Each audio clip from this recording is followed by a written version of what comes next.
Hello, praise the lord, शालोम। प्रभु आप सबको आशीष दें। प्रभु यीशु मसीह के सामर्थी नाम से हम एक बार फिर आपका स्वागत करते हैं। परमपिता परमेश्वर की स्तुति हो जिसने हमें ये वचन देकर आपके सन्मुख आने का मौका दिया।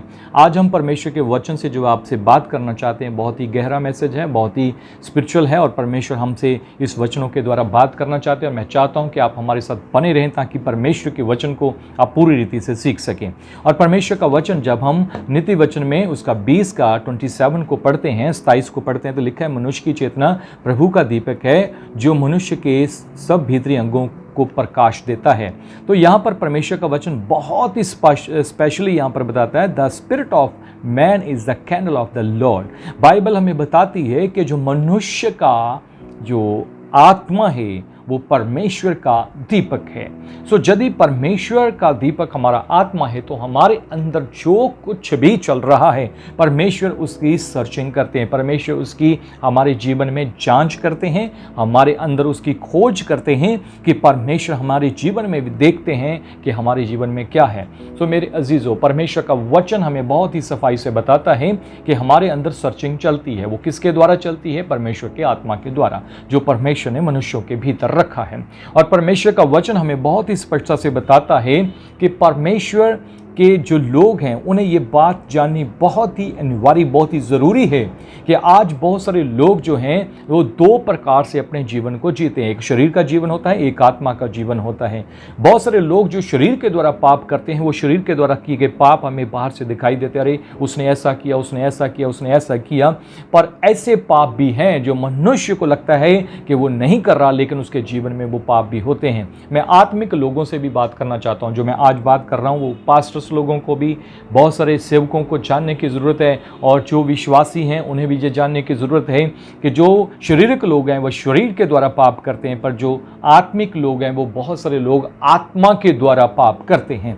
और आत्मा के द्वारा पाप करना क्या होता है, आत्मा के द्वारा कैसा पाप होता है, मैं आपको आज स्पिरिचुअल सिंस के बारे में बताना चाहता हूँ कि बहुत सारे लोग स्पिरिचुअल सिंस मतलब कि आत्मिक पाप भी करते हैं, लेकिन उनको पता नहीं होता है कि वो आत्मा में पाप कर रहे हैं। मैं आपको बताना चाहता हूँ, जैसे मनुष्य जो कुछ भी अपने शरीर में पाप करता है वो बाहरी रूप से दिखाई देते हैं, लेकिन जो आत्मा के द्वारा पाप करता है अपने सोचों, विचारों, ख्यालों के द्वारा, भावनाओं के द्वारा और बहुत सारी ऐसी चीज़ों के द्वारा जिसके द्वारा परमेश्वर की आज्ञाओं को तोड़ा जाता है, उसके द्वारा जब मनुष्य पाप करता है उसको दिखाई नहीं देता है, परंतु वो एक पाप है। मैं आपको बताना चाहता हूँ, आज बहुत सारे लोग जिनको आज ये बात जानने की ज़रूरत है कि बहुत सारे लोग कहते हैं कि हम कोई पाप नहीं कर रहे हैं। तो मैं आपको आज स्पिरिचुअली पापों के बारे में कुछ जानकारियां देना चाहता हूं। आप मेरे साथ बने रहें। परमेश्वर के वचन में से हम बहुत सारी चीज़ों को देखेंगे कि किस प्रकार मनुष्य जो है वो क्या करता है, स्पिरिचुअली तौर पर पाप करता है, आत्मिक तौर पर कैसे पाप करता है, आत्मिक पाप कैसे होते हैं जिसके बारे में मनुष्य को पता भी नहीं होता है कि वो पाप कर रहा है। आज मैं परमेश्वर के वचन में से जब हम पढ़ते हैं कि मनुष्य की जो चेतना, जो मनुष्य का आत्मा है वो प्रभु का दीपक है जो मनुष्य के सब भीतरी अंगों को प्रकाश देता है। परमेश्वर के सामने हमारे जीवन में कुछ भी छुपा हुआ नहीं है। पहली बात ये याद रखें कि परमेश्वर के सामने कुछ भी छुपा हुआ नहीं है। शरीर के लोग शरीर से पाप करते हैं, लेकिन आत्मिक पाप कैसा होता है? जब हम परमेश्वर की आज्ञाओं को नहीं मानते, उसकी आज्ञाओं का उल्लंघन करते हैं, तो वो आत्मिक पाप माना जाता है। मैं आपको इस बारे में सिर्फ यही कहूँगा कि हम इसे आत्मिक पाप कह सकते हैं। आत्मिक रूप से जो लोग पाप करते हैं वो कैसा पाप होता है? तो परमेश्वर के वचन के द्वारा हम यहाँ पर सीख रहे हैं, तो ये वचन हमें ये बताता है कि मनुष्य जब परमेश्वर के काम को रोकता है, परमेश्वर के काम को छोड़कर वो किसी और की आज्ञा का पालन करता है, तो वो परमेश्वर का पाप कर रहा होता है। किस प्रकार? जिस प्रकार हम परमेश्वर के वचन में से पढ़ रहे हैं, परमेश्वर के वचन में लिखा है कि कैसे मनुष्य जो है पाप करता है। जैसे याकूब की किताब में जब हम 4 का 6 वचन को पढ़ते हैं तो वहाँ पर लिखा है कि परमेश्वर घमंडियों का विरोध करता किंतु दीनों पर अपना अनुग्रह करता है। घमंडी कैसा, किस प्रकार का घमंड? आज बहुत सारे लोग इस बात का घमंड करते हैं कि अरे हम तो सरकार की बात का पालन कर रहे हैं, अरे हम तो उस बात को मान रहे हैं, हम तो इस बात को मान रहे हैं, हम बहुत सारी ऐसी चीज़ों को मान रहे हैं जो बातें परमेश्वर की ओर से नहीं है। हम उनको ज़्यादा मान रहे हैं और जो परमेश्वर ने काम दिया हम उसको नहीं कर रहे। तो जब बाइबल हमें बताती है कि श्रापित वह मनुष्य जो परमेश्वर का काम आलस से करता है, या जो परमेश्वर के काम को रोकता है, जब परमेश्वर के काम को आलसी से करता है, अपनी तलवार को लहू बहाने से रोकता है, बाइबल हमें बताती है कि वो श्रापित है। इसलिए बाइबल हमें बताती है कि यदि हम परमेश्वर के काम को करते हैं तो हमारे अंदर परमेश्वर के वचन को फैलाने के लिए, क्योंकि जब लोग मर रहे हैं, जब लोग आज नाश की ओर जा रहे हैं, तो हमें परमेश्वर के वचन को उन तक पहुंचाना हमारी आत्मिक जिम्मेवारी है। तो मैं परमेश्वर के वचन में से आपको कुछ बातें बताना चाहता हूं। कहीं भी बाइबल में ऐसा नहीं लिखा है कि जब सब कुछ नॉर्मल हो जाएगा तब तुम प्रचार के लिए जाना। कहीं भी बाइबल में ऐसा नहीं लिखा है। बाइबल में ऐसा नहीं लिखा है कि कहीं भी जब सब कुछ स्मूथली हो जाएगा तुम प्रचार करना, तब तुम कलीसिया लगाना, तब तुम सब कुछ करना, पर तू अपना ख्याल रखना, तू जब कोई बीमारी आएगी तो अंदर छुप के बैठ जाना। ऐसा परमेश्वर का वचन नहीं बताता है। परमेश्वर का वचन कहता है कि जाओ, गो, जाओ। परमेश्वर का वचन कहता है जाओ और जाके सब जातियों में सुसमाचार का प्रचार करो। मेरे प्यारे बहनों और भाइयों, परमेश्वर की आज्ञा को मानना हमारे लिए पहला काम है। और इसलिए संत पौलुस कहता है यदि मैं सुसमाचार सुनाता हूं तो मेरा कुछ घमंड नहीं, परंतु हाय मुझ पर यदि मैं ऐसा नहीं करता। तो आप ध्यान दीजिए, संत पौलुस ऐसा क्यों कहते हैं कि यदि मैं सुसमाचार सुनाता हूं तो कोई घमंड की बात नहीं, क्योंकि वह जानता है कि परमेश्वर घमंडियों का सामना करता है। हम परमेश्वर का काम करें लेकिन घमंड ना करें। परमेश्वर का काम करें, परंतु परमेश्वर का वचन बताता है पूरी दीनता से परमेश्वर के अधीन होकर करें। परमेश्वर के अधीन होना और बात है, मनुष्यों के गुलाम बनना और बात है। मेरे प्यारे बहनों भाइयों, हम परमेश्वर का काम कर रहे हैं और परमेश्वर का काम करने के लिए हमें परमेश्वर की आज्ञा में चलना बहुत ज़रूरी है।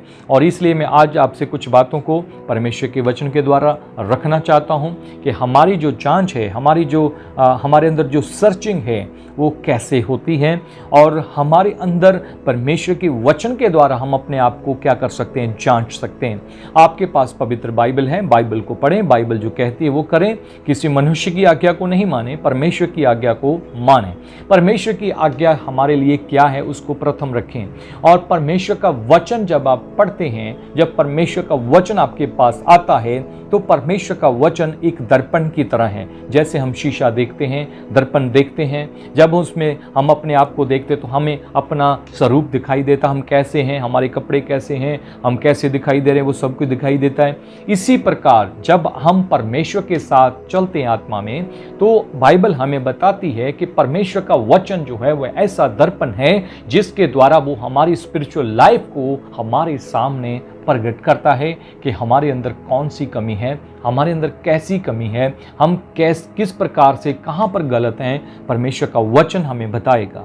और फिर जब हम परमेश्वर के वचन को पढ़ते हैं, परमेश्वर के वचन से हमें हमारे जीवन की सारी कमियों का पता चलता है, तो वो कमियां दूर कैसे होंगी ये क्वेश्चन बन जाता है।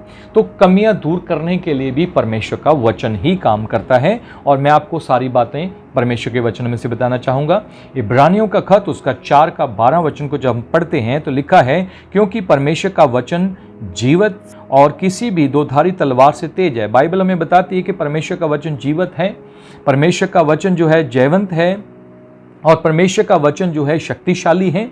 परमेश्वर का वचन दोधारी तलवार से भी क्या है, तेज है, और वह प्राण और आत्मा अथवा ग्रंथियों को, मतलब शरीर के सारे अंगों को और मज्जा को क्या करता है, आर पार छेदता है और पहुंचता, और हमारे हृदय के भावों तथा विचारों को परखता है। बाइबल हमें हिंदी में यहाँ पर ये बताया जाता है कि बाइबल हमें बताती है, हिंदी की बाइबल, कि यहाँ पर भावों को और विचारों को परमेश्वर का क्या करता है, वचन पूरी तरह से हमें क्या करता है, परखता है।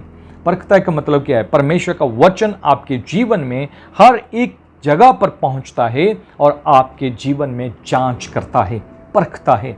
और यहाँ पर जैसे हमने पढ़ा कि मनुष्य का जो आत्मा है वो परमेश्वर का दीपक है। तो जब हमारे अंदर परमेश्वर जो कुछ भी है वो जानते हैं, तो हमें कैसे चलना है परमेश्वर के वचन में, यहाँ पर हम देखते हैं कि वचन हमारी जांच करता है, वो हमें देखता है। हमारे अंदर जब हम बाइबल पढ़ते हैं तो हमारे अंदर क्या कमी है, क्या घटी है, हम सब जब बाइबल पढ़ते तो हमारे सामने वो घटियाँ, जो कमियाँ हैं वो हमें दिखाई देने लग जाती हैं। पर हम शुद्ध कैसे होते हैं? तो यहाँ पर यूहन्ना 15:3 में स्पष्ट रूप पर यहाँ पर लिखा है कि उस वचन के कारण जो मैंने तुमसे कहा है तुम शुद्ध हो चुके हो। तो वचन ही हमें क्या करता है? शुद्ध भी करता है। तो शुद्ध करने के लिए तीन चीजें हैं बाइबल में। शुद्ध करने के लिए परमेश्वर का वचन है, शुद्ध करने के लिए प्रभु यीशु मसीह का लहू है, शुद्ध करने के लिए पवित्र आत्मा है। तो ये हमें शुद्ध करने वाले तीन बाइबल में ऐसी चीजें हम पाते हैं। यीशु का लहू जो हमें शुद्ध करता है सारे पापों से, चाहे पाप कितने भी डार्क रंग के क्यों ना हो, लेकिन खुदा का कलाम बताता है कि उसका लहू हमें धोकर पूरी रीति से शुद्ध करता है। हालेलुया। हम प्रभु की स्तुति करते हैं और वचन के द्वारा हम क्या होते हैं? शुद्ध होते हैं। तो इसके कारण हमें क्या करना है? वचन को अपने जीवन में रखकर अपने जांच करनी है। वचन के द्वारा अपने हृदय की हमने क्या करनी है? खोज करनी है कि हमारे हृदय में कहीं कोई ऐसा पाप तो नहीं है। यदि हमारे जीवन में ऐसा कोई पाप है तो हमें उस पाप से छुटकारा पाने की जरूरत है। और वो पाप कैसे मैंने आपको बताया। कुछ शारीरिक पाप होते हैं जो शरीर के द्वारा किए जाते हैं, कुछ स्पिरिचुअल पाप हैं जो आत्मा में किए जाते हैं। आज के समय में बहुत सारे लोग ऐसे हैं जो स्पिरिचुअल पाप कर रहे हैं, परमेश्वर के काम को बंद करके, चर्चों को बंद करके रख के बैठे हैं। बहुत सारे लोग हैं परमेश्वर के काम को करने के लिए अभी डर रहे हैं कि ये समय सही नहीं है, ये समय सही नहीं है। तो मैं कहना चाहता हूँ कि यही समय है कि यह संसार का आखिरी समय है जब लोग नाश की ओर जा रहे हैं। तो हमें परमेश्वर के काम को करने के लिए निकलने की ज़रूरत है। लोगों को आज प्रभु की ज़रूरत है। हमें लोगों तक पहुंचना है, हमें परमेश्वर के काम को बढ़ाना है। आज आप सबकी ये बहुत बड़ी जिम्मेदारी है। यदि हम उसको नहीं करते हैं तो ये एक स्पिरिचुअल पाप है। और एक और बात बताना चाहता हूँ, आज के समय में बहुत सारे लोग, बाइबल में जैसा लिखा है कि अंतिम समय में बहुत सारे लोग एक दूसरे को पकड़वाएंगे। तो मुझे इस बात की खुशी हो रही है कि परमेश्वर का वचन पूरा हो रहा है। तो बहुत सारे लोग ऐसे होते हैं, अरे हमने तो चर्च बंद करके रखा है, उस पास्टर का चर्च भी बंद होना चाहिए। इसलिए बहुत सारे लोग ऐसे उल्टे काम कर रहे हैं। इसे हम स्पिरिचुअल पाप कहते हैं। वो लोग अपने आप को पास्टर समझते हैं, वो लोग अपने आप को आत्मिक समझते हैं, लेकिन वो आत्मिक नहीं है, क्योंकि उन्होंने परमेश्वर के काम को नहीं समझा है। परमेश्वर के काम को करने की बजाय उन्होंने अपने राज्य को खड़ा किया है, उन्होंने अपने जान की फिक्र की है। मैं आज ये स्पिरिचुअली कहना चाहता हूँ कि स्पिरिचुअल पाप जो होते हैं उन्हें हमें अपने जीवन से दूर करना है, क्योंकि बाइबल हमें बताती है कि परमेश्वर का वचन ही हमें शुद्ध करता है। परमेश्वर का वचन ही हमारे अंदर सर्चिंग करता है। हमारे अंदर जो भी कमी, जो भी घटी है, वो परमेश्वर के आत्मा के द्वारा और उसके वचन के द्वारा हम समझ पाएंगे। और इसलिए मैं आपके साथ एक बहुत ही इंपॉर्टेंट बात करना चाहता हूँ, वो है 2 तीमुथियुस में से, और उसका 3 और उसका 16 और 17 वचन। यहाँ पर बहुत ही खूबसूरती से परमेश्वर का वचन हमें कुछ बताता है, और मैं चाहता हूँ कि आप मेरे साथ इस वचन में चलें और इस वचन को पढ़ें। और यहाँ पर लिखा है, पूरा धर्म ग्रंथ परमेश्वर की प्रेरणा से लिखा गया है। पहली बात ये याद रखें कि पूरी बाइबल, पूरा धर्म ग्रंथ जो परमेश्वर का पवित्र शास्त्र है, ये परमेश्वर की आत्मा की प्रेरणा से, परमेश्वर की प्रेरणा से लिखा गया है। वे किस काम के लिए लिखा गया? लिखा है वह शिक्षा देने के लिए। पहली बात, ये शिक्षा देने के लिए और भ्रमित धारणाओं का खंडन करने के लिए। हालेलुया, प्रभु की स्तुति हो। परमेश्वर का वचन हमें शिक्षा देता है, और आज ये शिक्षा की कमी बहुत पाई जाती है। हर एक क्षेत्र में जब हम जाते हैं तो शिक्षा की कमी पाई जाती है। शिक्षा की कमी क्यों पाई जाती? क्योंकि शिक्षा आज दी नहीं जाती। बाइबल में यीशु मसीह ने कहा था कि जो बातें मैंने तुम्हें माननी सिखाई हैं वो तुम दूसरों को, उन लोगों को मानना सिखाना। और बाइबल में हम देखते हैं कि यीशु मसीह ने किस प्रकार लोगों को शिक्षा दी, किस प्रकार लोगों को तालीम दी, और किस प्रकार प्रभु यीशु मसीह ने लोगों को प्रभु का, परमेश्वर का वचन बताया, किस प्रकार उन्होंने से अपने काम को पूरा किया, मरने तक, क्रूस के मृत्यु तक वफादारी से परमेश्वर के काम को किया, और परमेश्वर ने भी उसे वो नाम दिया जो सब नामों से श्रेष्ठ नाम है। प्रभु यीशु मसीह हमारे लिए उदाहरण बने, और हम देखते हैं बाइबल हमें बताती है कि शिक्षा देने के लिए हमें परमेश्वर का वचन दिया गया है। और वचन की शिक्षा ना होने के कारण, तालीम ना होने के कारण आज लोग नाश की ओर जा रहे हैं, आज लोग नाश की ओर बढ़ रहे हैं, क्योंकि उनको परमेश्वर के वचन की शिक्षा ही नहीं मिली। तो बहुत सारे लोग कहते हैं अरे हम तो चर्च गए थे, तो क्यों गए थे, हमारा ये काम नहीं हुआ, पास्टर ने बोला था ऐसा हो जाएगा वैसा हो जाएगा, तो नहीं हुआ, तो शिक्षा तो वचन की नहीं मिली, तो वो लोग परमेश्वर से क्या हो जाते हैं, दूर हो जाते हैं। तो शिक्षा ना होने के कारण, तालीम ना होने के कारण, परमेश्वर के वचन की सही जानकारी ना होने के कारण लोग परमेश्वर पर विश्वास रखने के अलावा वो मनुष्यों पर क्या कर रहे हैं, विश्वास रख रहे हैं। तो वो मनुष्यों की ओर ताक रहे हैं, परमेश्वर की ओर नहीं। तो हमें लोगों को परमेश्वर के साथ जोड़ना है, अपने साथ नहीं। परमेश्वर के साथ उनका जो संबंध है वो सही होना ज़रूरी है। तो मेरे प्यारे बहनों भाइयों, परमेश्वर का वचन यहाँ पर दूसरा जो लिखा है, भ्रमित धारणाओं का खंडन करने के लिए। तो मैं आज आपसे एक बात करना चाहता हूँ, भ्रमित खंडन क्या होता है, किस बात का, धारणाओं का खंडन करना है। तो आज एक बहुत बड़ी मिस्टेक पाई जाती है दुनिया में, मैं आपसे कहना चाहता हूँ, बड़े ध्यान से सुने, वो क्या है, वो एक बहुत बड़ी प्रॉब्लम है, वो जिसको हम स्पिरिचुअल पाप कह रहे हैं। कि आज लोग, मसीही लोग, जो लोग आज परमेश्वर की सेवा में, बहुत सारे ऐसे लोग भी हैं जिनको परमेश्वर के पुराने जो इतिहास हैं, जैसे जो क्रिश्चियनिटी के जो इतिहास हैं, उनके बारे में पता ही नहीं है। तो बहुत सारे लोगों को पता नहीं कि आपके हाथ में बाइबल कैसे आई। तो मैं आज उनसे प्रश्न पूछना चाहता हूँ। तो बहुत सारे प्रश्न हैं, लेकिन मैं आपसे ये प्रश्न पूछना चाहता हूँ कि आप जानते हैं कि आपके हाथ में बाइबल कहाँ से आई, कैसे आई, कैसे पहुंची आप तक बाइबल, इसके लिए कितने लोगों को अपनी कुर्बानियां देनी पड़ी। तो आज मैं आपसे ये कहना चाहता हूं, बाइबल आज भी हमें बताती है कि हमें आज भी कुर्बानी देने के लिए रेडी रहना चाहिए। कुर्बानी बिना बलिदान के कोई काम नहीं हो सकता है। बिना बलिदान के कभी भी कुछ पैदा नहीं होता। एक अगर बीज भी, अगर चाहे किसी गेहूं का हो, चाहे किसी और किसी चीज़ का बीज हो, जब तक वो मरता नहीं तो उसके ऊपर कुछ भी होता नहीं है। तो मेरे प्रिय बहनों भाइयों, अगर आपके तक, हमारे तक परमेश्वर का वचन पहुंचा है, तो इसको बहुत सारे लोगों ने क्या किया है, अपनी कुर्बानियों को देकर हमारे हाथों तक परमेश्वर का वचन पहुंचाया है। आज बहुत सारे लोग कहते हैं अरे हमें ऐसा नहीं करना, हमें कोई भी प्रोटेस्ट नहीं करना चाहिए, हमें ये नहीं करना चाहिए। तो मैं आपसे पूछना चाहता हूं, इस दुनिया में दो तरह के क्रिश्चियन लोगों को पूरा संसार जानता है, एक है कैथोलिक और दूसरा है प्रोटेस्टेंट। तो मैं आपसे पूछना चाहता हूँ, ये अगर आज बहुत सारे लोग अपने आप को क्रिश्चियन जो लोग कह रहे हैं, तो आप जानते हैं कि आप कौन सी उसमें आते हैं। तो बहुत सारे लोगों को जो प्रोटेस्टेंट में है, मैं उनसे पूछना चाहता हूँ, आप जानते हैं कि हमको प्रोटेस्टेंट क्यों कहा जाता है, क्यों प्रोटेस्टेंट कहा जाता है, इसका रीज़न क्या है। इसका रीज़न अगर आप जानने की कोशिश करेंगे, आप जाइए क्रिश्चियनिटी की बैकग्राउंड में, तो आपको पता चलेगा कि मार्टिन लूथर ने प्रोटेस्ट किया था। प्रोटेस्ट नहीं किया होता तो आपके हाथ में, हमारे हाथ में बाइबल नहीं आ सकते थे। और विलियम कैरी जो हमारे भारत देश में आए और उन्होंने अपना जीवन प्रभु की सेवा के लिए यहाँ पर भारत के लिए दिया, और उनके जीवन में परमेश्वर ने उन्हें कैसे इस्तेमाल किया। समाज सुधारक विलियम कैरी के नाम से पहले वो जाने गए।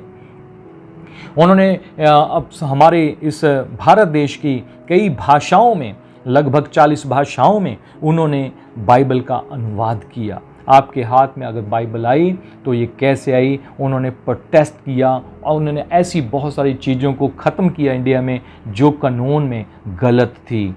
आपको पता होगा कि उन्होंने सती प्रथा को ख़त्म किया, उन्होंने बहुत सारी ऐसी चीज़ों का खंडन किया। यहाँ पर बाइबल हमें बताती है कि भ्रमित धारणाओं का खंडन करने के लिए आपको वचन दिया गया है, परमेश्वर का वचन आपको दिया गया है। बहुत सारे ऐसे लोग जो आज मसीही कहलाते हैं, वो कह रहे हैं हम तो हम अब मूर्ति पूजा नहीं करते हैं, अब हम ये पाप नहीं करते, हम ये दिया नहीं जगाते, हम वो नहीं करते, हम ये नहीं करते। पर मैं आपसे पूछना चाहता हूँ, क्या आपने वो पाप तो छोड़ दिए? क्या आपने अभी स्पिरिचुअल पाप छोड़ दिए है कि नहीं छोड़ दिए?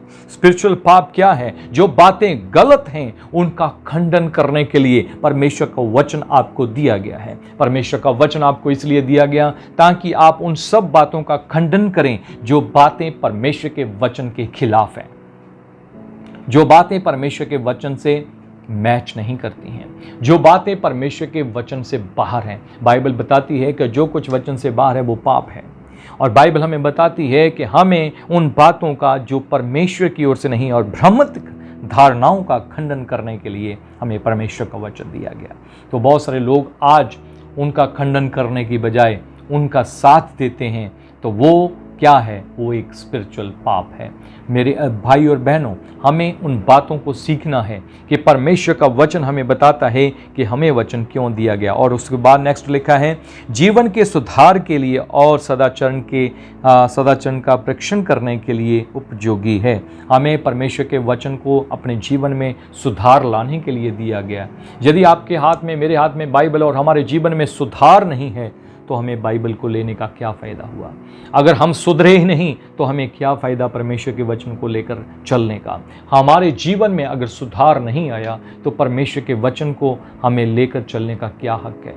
मेरे प्यारे बहनों भाइयों, आज हम इस वचन के द्वारा कहना चाहते हैं कि जिनके जीवन में अभी भी सुधार नहीं आया है, तो आज आप अपने जीवन में सुधार लेकर आएं और अपने सदाचरण का परीक्षण करने के लिए बाइबल हमें बताती है कि हमें अपने करैक्टर को भी देखना, अपने आप को मेंटेन करना हमारे बस में जब नहीं है, तो परमेश्वर ही हमारे करैक्टर को मेंटेन कर सकते हैं। तो इसलिए परमेश्वर के वचन में जाएं और परमेश्वर का वचन आपको पवित्र करेगा, परमेश्वर का वचन आपकी अगुवाई करेगा, परमेश्वर का वचन आपको चलाएगा। और 17 आयत में लिखा है, जिससे परमेश्वर का भक्त योग और हर प्रकार के सत्य कार्य के लिए उपयुक्त बन जाए। ये बहुत बड़ी बात है। 17 आयत यहाँ पर बताती है, ताकि परमेश्वर का जन क्या हो जाए? योग्य बन जाए और हर प्रकार के सत्य कार्य के लिए तैयार हो जाए। तो मैं आपसे कहना चाहता हूँ, आज मेरे प्यारे बहनों भाइयों, अगर तैयारी की बात करें तो मैं बात कहना चाहता हूँ कि जब हमारे देश में किसी को किसी भी फोर्स में भर्ती किया जाता है, चाहे वो नेवी हो, चाहे वो आर्मी हो, मैं आपसे कहना था तो जल सेना, थल सेना, चाहे वो वायु सेना, चाहे वो कोई भी सेना हो, तो उन्हें ट्रेनिंग दी जाती है। ट्रेनिंग के बिना वो वहाँ पर नहीं रहते। मेरे प्यारे बहनों भाइयों, ये नहीं कि जब युद्ध शुरू होगा तब ट्रेनिंग लगेगी, लेकिन उन लोगों को हमेशा ट्रेन किया जाता है, उन लोगों को भगा भगा कर उनको पक्का किया जाता है। वो अपना आप को मजबूत बनाते हैं, हर एक सिचुएशन का सामना करने के लिए उनके अंदर योग्यता हो जाती है। तो मेरे प्यारे बहनों भाइयों, इसी प्रकार परमेश्वर के जन जो परमेश्वर के सेवक हैं, परमेश्वर के लोग हैं, परमेश्वर के दास हैं, उनको भी परमेश्वर ट्रेनिंग देता है, उनको भी परमेश्वर परिपक्व करता है, ताकि परमेश्वर का जन योग्य हो जाए और हर एक काम के लिए वो तैयार हो जाए। परमेश्वर के कामों को करने के लिए, सत्य के कार्य को करने के लिए वो तैयार हो जाए। तो क्या आप तैयार हैं? यदि आप तैयार हैं तो परमेश्वर के कामों को रोकने की बजाय परमेश्वर के कामों को बढ़ाने का प्रयत्न करें, परमेश्वर में और आगे बढ़ें, परमेश्वर में और हियाब को प्राप्त करें। जिस प्रकार परमेश्वर के दास और परमेश्वर के प्रेरित डरे नहीं और उन्होंने कहा कि खुदावंद हमें और हियाब दें कि परमेश्वर के काम के लिए जब हम प्रचार करने के लिए जाएं तो हम और भी हियाब के साथ परमेश्वर का काम कर सकें। तो आप और हम परमेश्वर के लोग, जितने भी परमेश्वर के सेवक हैं, उन्हें परमेश्वर के काम के लिए तैयार होने की ज़रूरत है। जिस प्रकार यहाँ पर लिखा है, वचन इसलिए दिया गया है, संपूर्ण पवित्र शास्त्र इसलिए दिया गया है ताकि परमेश्वर का जन सत्य के कार्य के लिए क्या हो जाए? तैयार हो जाए। और उसके बाद हम देखते हैं कि हमारे जीवन में किसी भी प्रकार से कोई भी बुराई होगी तो हमें उससे कब बच कर रहना। 1 थिस्सलुनीकियंस चैप्टर 5 वर्स 22 में लिखा है कि हर प्रकार की बुराई से बचे रहें, बुराई से बचे रहें, लेकिन पाप से बचे रहने के लिए कहा गया है और परमेश्वर के काम को रोकने के लिए नहीं कहा गया है। बुराई से बचना है, हमसे बुराइयां नहीं होनी चाहिए। जब हम परमेश्वर के काम को रोकते हैं तो बुराई करते हैं। हम परमेश्वर के काम को रोकने का प्रयत्न ना करें। मेरे प्रिय बहनों भाइयों, मैं आपसे कहना चाहता हूँ कि आप बढ़ें और आगे बढ़ें, क्योंकि आप खुदावंद की फौज हैं, आप परमेश्वर की फौज हो, आप परमेश्वर के चुने हुए हो और परमेश्वर ने आपको इसलिए चुना ताकि आप उसके गुणों का प्रचार कर सको। परमेश्वर आप सबको आशीष देना चाहता है और परमेश्वर चाहता है कि जब हम आज इसके वचन के द्वारा सीख रहे हैं कि अपने हृदय की हम वचनों के द्वारा खोज करेंगे तो हमारे जीवन में ये सब कुछ निकल कर सामने आएगा। परमेश्वर का वचन हमें बताएगा कि हम में क्या कमी है और परमेश्वर का वचन ही हमें धोकर शुद्ध करेगा। और लास्ट वन आपसे एक आयत और पढ़ना चाहूँगा, भजन संहिता उसका 44 भजन संहिता उसका 21 में हम जब जहाँ पर देखते हैं तो लिखा है, तो क्या परमेश्वर ने इनका पता नहीं लगा लिया होता कि वह हृदयों के भेदों को जानता है। परमेश्वर का वचन हमें बताता है कि खुदावंद हमारे हृदय के भेदों को जानता है। परमेश्वर ने सब कुछ जो हमारे अंदर चल रहा है उसकी खोज की है। परमेश्वर सारी बातों को जानते हैं। परमेश्वर से कुछ भी छुपा हुआ नहीं है। सो मेरे प्रिय बहनों भाइयों, आइए हम सब संकल्प लें कि परमेश्वर का काम कभी भी रुकना नहीं चाहिए। मैं आपको बताना चाहता हूँ, अब इस वर्तमान समय में सरकार का कोई काम नहीं रुकता है, गवर्नमेंट का कोई काम नहीं रुकता है। गवर्नमेंट अपना काम कर रही है। परमेश्वर का काम रोकने के हम कैसे रोक सकते हैं परमेश्वर का काम? जब संसार के लोग अपना काम पूरा कर रहे हैं तो परमेश्वर का काम कौन पूरा करेगा? परमेश्वर ने जिनको चुना है उन्हीं को परमेश्वर के काम को पूरा करना है। मेरे प्यारे बहनों भाइयों, अपने जीवन में एक संकल्प लें, हम परमेश्वर के हैं, हम परमेश्वर के काम में आगे बढ़ेंगे और कोई चीज़ हमें रोक ना पाए। बाइबल हमें बताती है कि हम वचनों के द्वारा अपने हृदय में जांच करें, क्या हम परमेश्वर के सामने दोषी तो नहीं पाए जाएंगे? जब वो आएगा तब क्या हम उसके सामने खड़े होने के योग्य निकलेंगे? परमेश्वर ने जो काम हमें दिया, हमें उसे पूरा करने के लिए अपना पूरा बल, पूरी शक्ति, पूरी बुद्धि, पूरा ज्ञान परमेश्वर के काम में लगाना है और परमेश्वर अपने आत्मा के द्वारा हमें जयवंत करेंगे। परमेश्वर आप सबको आशीष दे। God bless you. शालोम।